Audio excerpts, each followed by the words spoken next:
It was important to bounce back this week, and you did, but they're a side that just doesn't know how to lie down, do they? Yeah, look, I think I can't control what Claremont do. They've lost a lot of close games. Is that bad luck, good luck? I mean, we were in front pretty much the whole day. We had a few blokes who were struggling. I'm sure they did. And we made 5 changes to what is probably our best 22. So we were vulnerable late. You know, Steve Potente hasn't played for a month. Nick Rodder hasn't played for a month.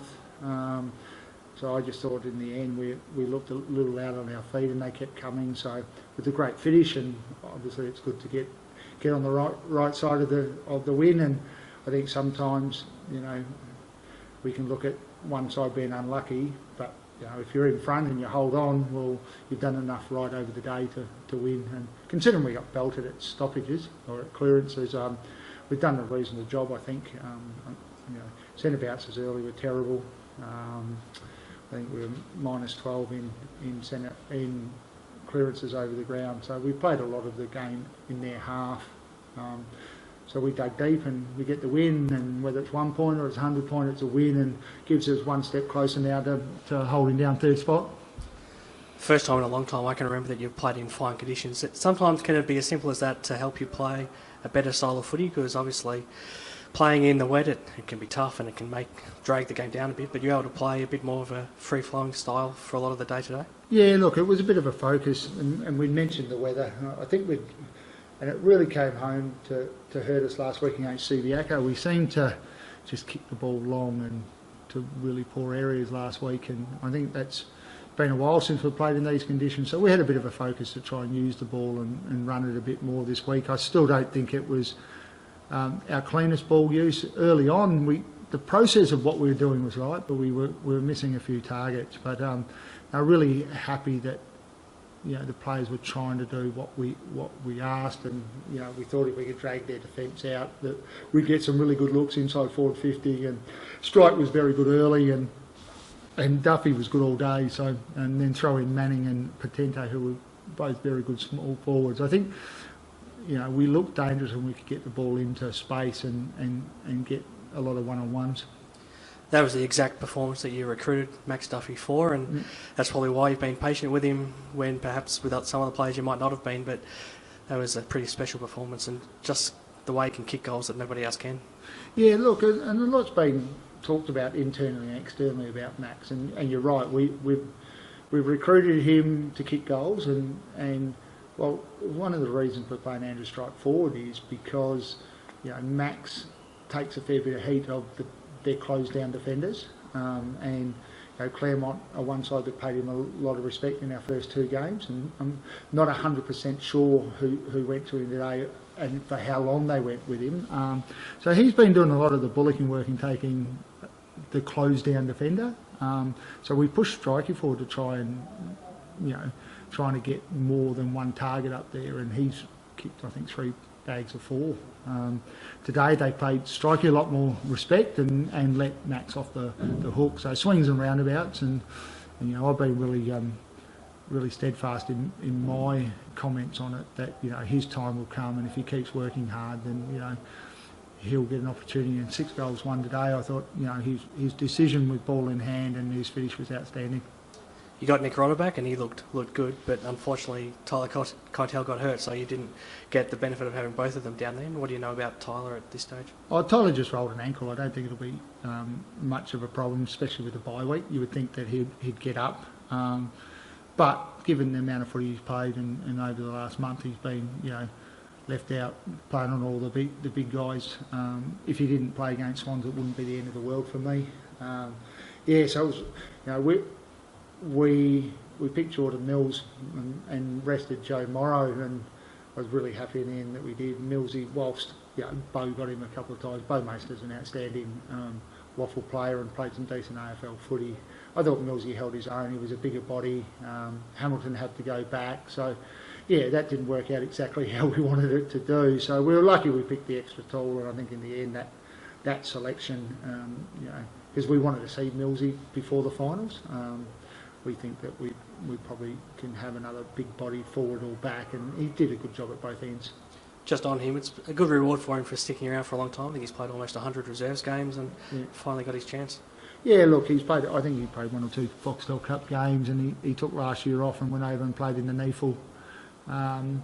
He's just one of those guys that, you know, he won't hate me for saying it. You know, his ability isn't right up there, but you know, his work rate and his presence and his marking ability is good. So, you know, great reward. We're really blessed here at West Perth that we have a lot of our young kids and guys stick around because they like the culture, they like the club. So, you know, it's great to see him rewarded. And, you know, I think he did enough today to at least hold his spot. I think Joe Bolton would have been pretty surprised when Dean Munns didn't go to him, and I think a few people were, but I think going to Ledger and blocking him out of the game was probably a big impact in the way you're able to play. And I know Bolton had 34, but I don't think he had a huge impact either. But taking Ledger out of the game, I think, was a big win for you. Yeah, look, it's always hard. You know, people make comments about Shane Nelsons of the world and the Tropianos and Clint Joneses and obviously Bolton today.